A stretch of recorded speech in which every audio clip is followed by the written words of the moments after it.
سورہ یوسف پڑھ کر لگتا ہے کہ سگے حسد کر سکتے ہیں، اپنے ہلاکت میں ڈال سکتے ہیں، غیر نجات دلا سکتے ہیں،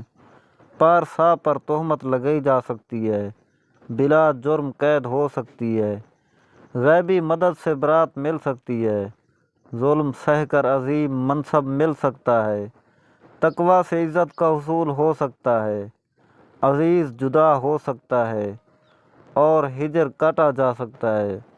بچھڑا مل سکتا ہے اور ہر خواب پورا ہو سکتا ہے۔